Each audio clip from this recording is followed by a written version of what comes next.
Bien, amigos, tenemos el placer de recibir a un abogado penalista, el jurista Luis Rivas, a quien hemos invitado para que nos oriente y nos analice la sentencia del juez Francisco Ortega Polanco sobre el caso Odebrecht. Así que compartimos el cafecito de hoy con el doctor Luis Rivas. Bienvenido. Buenos días, Amelia. Buenos días, Luis. Gracias. Bueno, en nuestra opinión, lo más trascendente de la sentencia, que en general parece muy buena, del juez Ortega Polanco, en la cual envió a 6 de los imputados a juicio de fondo y descargó a 1. Gracias. Para nosotros lo más trascendente es el hecho de que haya aplicado un principio en el cual establece que los delitos de corrupción no prescriben, que fue un alegato de varios de los imputados, que eso había prescrito, y dijo que no prescriben. Esto por los efectos futuros que puede tener. Esto sienta una jurisprudencia, tiene eso fuerza de ley, es decir, mañana pudiera, en otro gobierno pudiera alguien decir, por ejemplo, el Ministerio Público no investigó a Punta Catalina, entonces vamos a abrir una investigación. Y alguien pudiera decir, no, pero eso prescribió ya. Cuéntame. Yo pienso que es interesante el criterio de la imprescriptibilidad. El Código Procesal Penal establece que hay crímenes o infracciones que por su naturaleza y por su impacto a la sociedad y a la humanidad no son susceptibles de prescripción. Y entre eso están los crímenes de lesa humanidad, como son el terrorismo, el genocidio, etcétera. Y también se habla de la criminalidad organizada. Al amparo de ese criterio, el magistrado estableció de que los crímenes relativos a la corrupción podían asimilarse a crímenes de lesa humanidad por el impacto que tenían en la economía y el perjuicio que causaban a la sociedad, y también lo asimiló como modalidades criminosas de criminalidad organizada. Y entiendo que es un precedente que pudiera variar en un determinado momento, pero por aplicación del principio de igualdad en la aplicación de la ley y de todos ante la ley, en un caso similar, un justiciable pudiera demandar que se le aplicara el mismo criterio. Eso no significa de que el criterio no pueda cambiarse, pero si se estableció un precedente al momento de cambiarlo, el tribunal tiene que justificar por qué varió el criterio. O sea, el tribunal podría variar el criterio. Eso significa que no adquiere fuerza de ley lo que él está...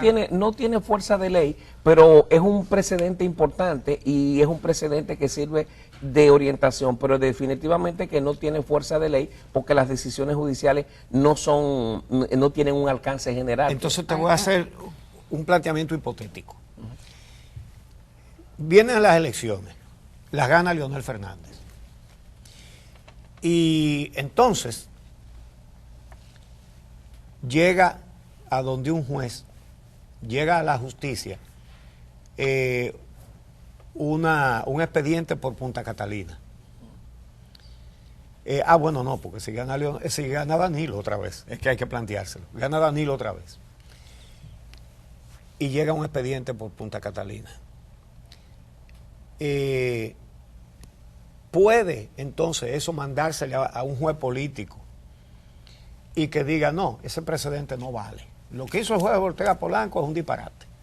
Mira, puede pasarle, pero lo más importante que a partir del código, a mí me preocuparía, Uchi, si no hubiera una disposición que permitiera derivar ese criterio. Pero el código establece la imprescriptibilidad en crímenes de lesa humanidad o de criminalidad organizada.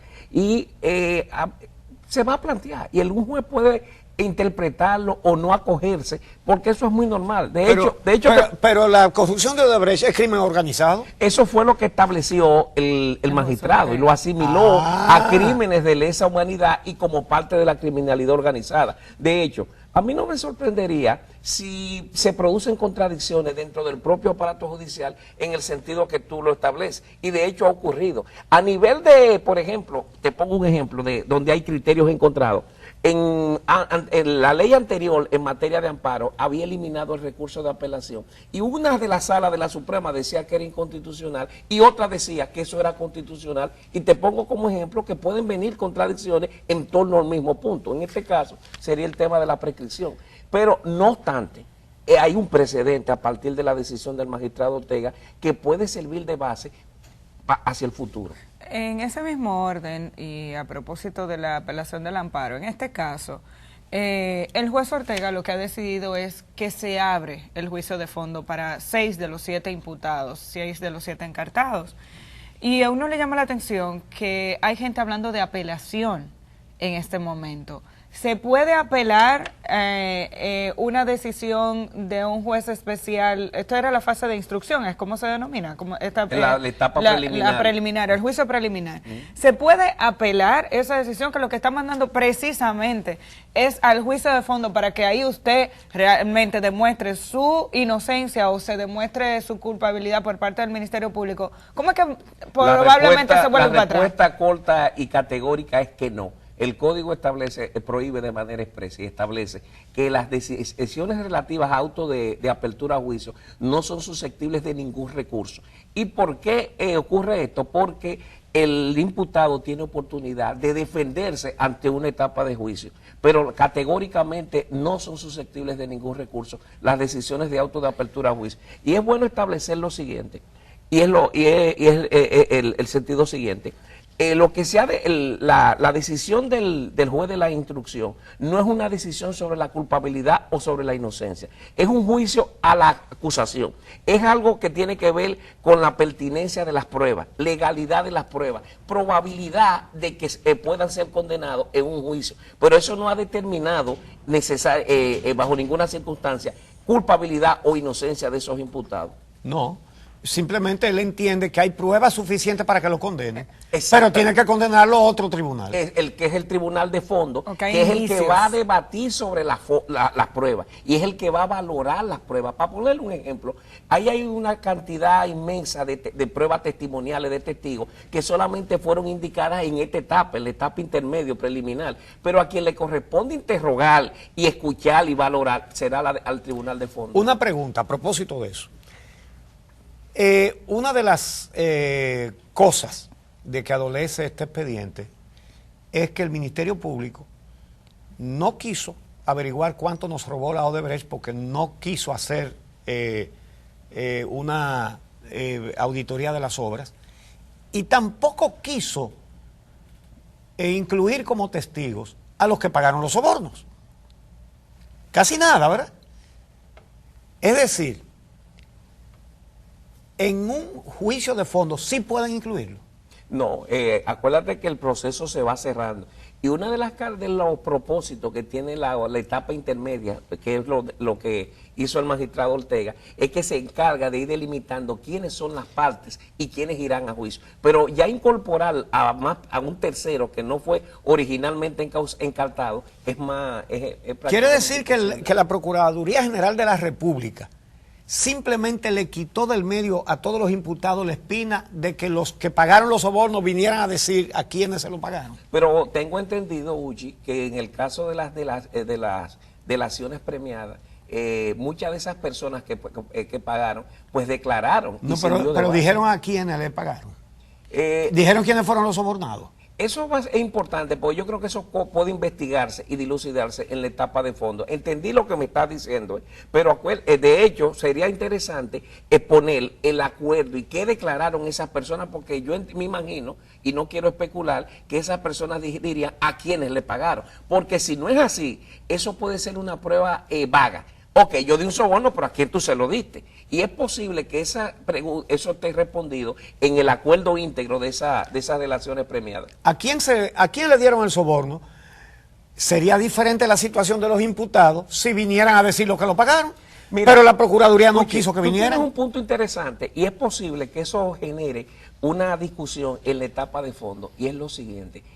En principio, el magistrado aceptó esos testimonios producto de una declaración, de una delación premiada, como prueba documental, esa declaración. Pero la prueba testimonial debe incorporarse mediante un juicio oral contradictorio. Y de hecho hay jurisprudencia de la Corte Interamericana que establece que todas las partes tienen derecho a interrogar, a desacreditar, en buen sentido, a los testigos. Y la forma en que se incorpora una prueba testimonial es en un juicio, no mediante una declaración escrita. Y yo entiendo que eso será un punto de discusión. De hecho, el magistrado hizo un razonamiento, el magistrado Ortega, y las admitió ya como prueba documental, no como prueba testimonial. Además, en este caso, admitiendo eso como prueba documental, tenemos que tomar en cuenta que fueron testimonios ofrecidos en base a un interrogatorio que no lo hicieron ni siquiera las autoridades dominicanas. Por tanto, no tenemos entrevistas directamente relacionadas con el caso dominicano en esta ocasión. ¿Eso puede tener alguna consecuencia en el juicio de fondo? Yo entiendo que se pudiera presentarse en el juicio de fondo. No obstante, el magistrado trató de justificarla en base a lo siguiente. Primero, la cooperación internacional que para fines de investigación. O sea, en la etapa de investigación preparatoria, en la etapa intermedia, yo entiendo que eso era suficiente. Ahora, en una etapa de fondo, es posible de que se necesite interrogar a esas personas y confrontarlos, porque el justiciable pudiera tener derecho a confrontar esas declaraciones que esas personas dieron. Y de hecho, creo que hubo un precedente donde las autoridades peruanas, en el caso de Odebrecht en Perú, donde se trasladaron a Brasil a interrogar de varios países, pero los fiscales de Perú fueron muchísimas veces, interrogaron a Marcelo Odebrecht, y a todos los que pagaron sobornos en su país los interrogaron los fiscales peruanos. Todos los demás países hicieron acuerdos con la justicia de Brasil. República Dominicana es la excepción. Hizo un acuerdo con la Odebrecht. En el caso de la República Dominicana, exacto, que fue, llamemos por decirle algo, a la filial dominicana de la República Dominicana, fue donde se hace el acuerdo. Sí, un acuerdo con el que pagó los sobornos. Hay varios temas que salen alrededor del caso de Brecht. Hay algo que antes de la pregunta, Amelia, excúsame, y es que ahora le corresponde al Pleno de la Suprema Corte de Justicia, como tribunal de fondo, juzgar ya el juicio de fondo en el caso Odebrecht. Sería el Pleno de la Suprema Corte de Justicia, en el cual no puede participar, obviamente, el magistrado Ortega, porque ya había actuado con anterioridad como juez especial de la instrucción. Tampoco va a participar el juez 17 de la Suprema, que no tiene función jurisdiccional, sino que es miembro del Consejo del Poder Judicial. En el caso de Brecht, en este país siempre se ha especulado con relación a los sometidos a la justicia. De entrada, teníamos a 14 personas, hubo 15 con la entrada de Chu Vázquez en la segunda etapa, y de esos quedan hoy en día 6 sometidos a la justicia. Pero la sociedad dominicana tiene la impresión de que gente importante que tuvo que ver con todo este proceso ni siquiera fue sometida a la justicia. Este caso podría ser investigado a fondo por otro ministerio público, digamos, y pudieran ser sometidas a la justicia otras personas por el mismo caso.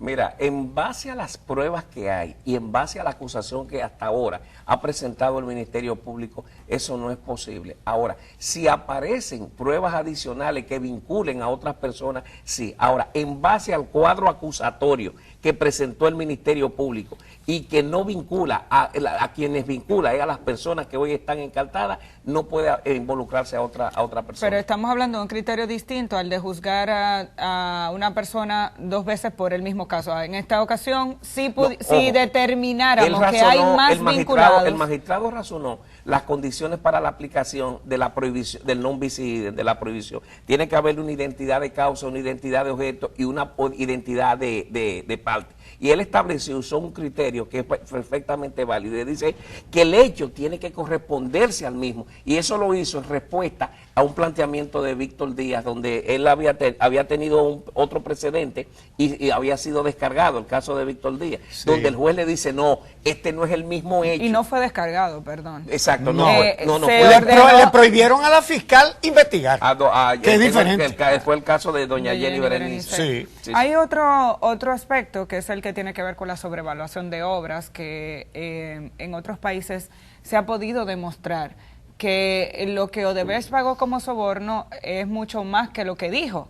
En República Dominicana se admite que pagó 92 millones en base a eso de dólares y en base a eso se hace el acuerdo. Otros países han encontrado que el soborno fue mayor y que por tanto detrás de los contratos había una sobrevaluación que permitía el retorno del pago de ese soborno. En República Dominicana la auditoría de las obras no ha concluido y por tanto el tema de la sobrevaluación de obras no está en este expediente. O en este caso, ¿se podría abrir un caso adicional y distinto relacionado con la sobrevaluación de obras? ¿Estaríamos hablando de otro proceso? En principio pudiera ser que sí. Ahora, yo tengo entendido que en el caso de Brecht hay pruebas periciales en este sentido que han sido aportadas. Ahora, si se determina de que hubo una sobrevaluación, es posible que pudiéramos estar en presencia de una infracción adicional y por lo tanto un hecho adicional que permita aperturar un nuevo juicio, distinto a esto, aunque esté relacionado, porque muchas veces en torno a un caso pueden suscitarse múltiples infracciones y es posible de que el tribunal en un determinado momento lo que identifique o el Ministerio Público sea una de esas infracciones, pero nada impide que en el curso de una investigación surja o se detecte otro tipo de infracción. Rápidamente, nunca he podido entender la función de las prescripciones. ¿Qué es eso de darle bonos y gracias al que ha cometido un crimen por haber tenido la habilidad de esconderse el suficiente tiempo? Es decir, usted mató a uno, se ocultó 10 años y a los 10 años usted aparece y dice, lo maté yo. Le hace moriqueta a los dolientes y nadie lo puede someter porque pasaron 10 años. ¿Qué es eso? Mira, yo entendí perfectamente lo que dice, pero la razón de la prescripción es una manera de que el legislador ha entendido que hay un momento donde tiene ya que cerrar el proceso. La prescripción puede girar en torno a dos aspectos. Pero cerrar el proceso es consagrar la injusticia en contra de las víctimas. Tiene ese inconveniente, pero lo que se dice es, por ejemplo, en el caso de una víctima, si usted en 10 años o en el plazo establecido de la prescripción no ejerció la acción, no ejerció, porque más bien que nada, prescripción es un tema de tipo procesal. Entonces, la justicia tiene que concentrarse en otras cosas. Entonces, un caso de 20 años, ¿cómo es posible que a los 20 años va a ocupar la atención del Poder Judicial en esto? Entonces, por ahí es que anda la justificación de la prescripción. Y me imagino que también Ahora, ojo, hay casos de imprescriptibilidad como son los casos de lesa humanidad, que por la magnitud y por lo pernicioso que resultan para la humanidad, para las sociedades, el legislador ha dicho, eso no prescribe. ¿Se pudiera establecer una categoría de crímenes de lesa sociedad? Pudiera utilizarse, claro que sí. Y de hecho, en derecho se vive conceptualizando y eso es un criterio legítimo perfectamente. Proyección de este juicio.